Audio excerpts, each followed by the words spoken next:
Assalamualaikum, bertemu kembali di channel Nizam Z. Apa khabar? Ramai di antara kita yang tidak tahu kenapa ada yang mereka berjaya dalam kerjaya dan ada yang berjaya dalam kewangan. Nak tahu kenapa? Jom ikut saya. Menurut penulis Bert H, perbezaan adalah kita meniru copycat lorong yang berbeza. Sejak dari kecil, kita diajar untuk meniru gaya orang yang berjaya di dalam lorongan kerjaya.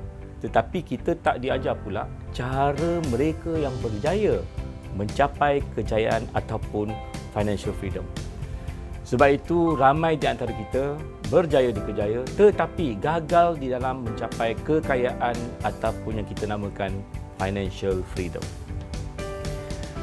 Kejayaan kerjaya memang disanjung tinggi namun pendapatan terhenti apabila kerja terhenti. Seperti mana dalam keadaan COVID-19, ramai yang tiada sumber kewangan kerana terpaksa akur untuk duduk di rumah tanpa boleh bekerja seperti biasa.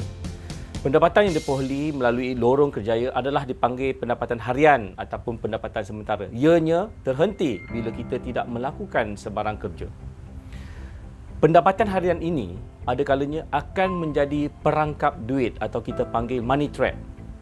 Kita juga seharusnya meniru atau copycat laluan kemewahan ataupun kita panggil wealth trap.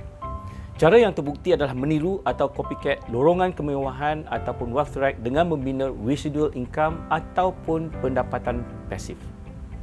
Itu juga bermaksud kita biarkan duit bekerja untuk kita, bukan kita bekerja untuk duit. Di sini saya ingin kongsikan perbezaan antara linear income yang merupakan pendapatan harian dan juga perbezaan residual income.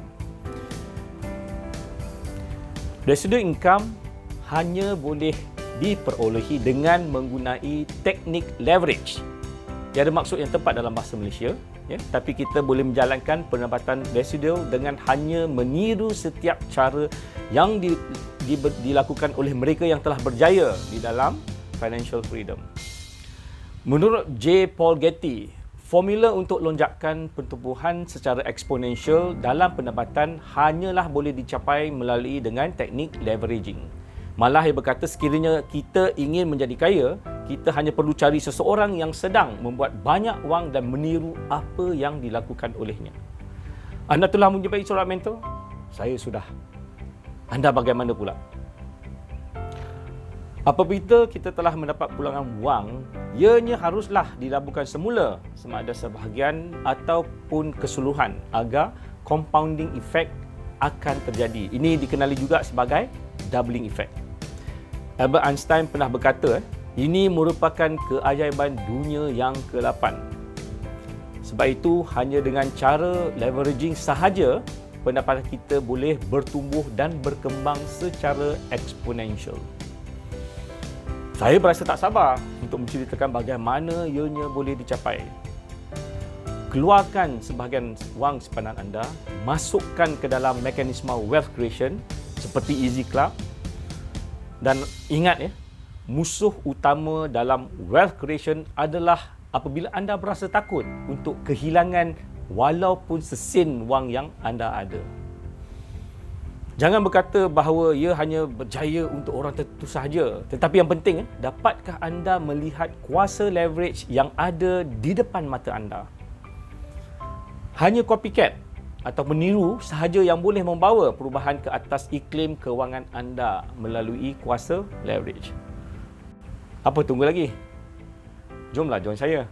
Jangan tunggu lama-lama. Jumpa kami di t.me/ETH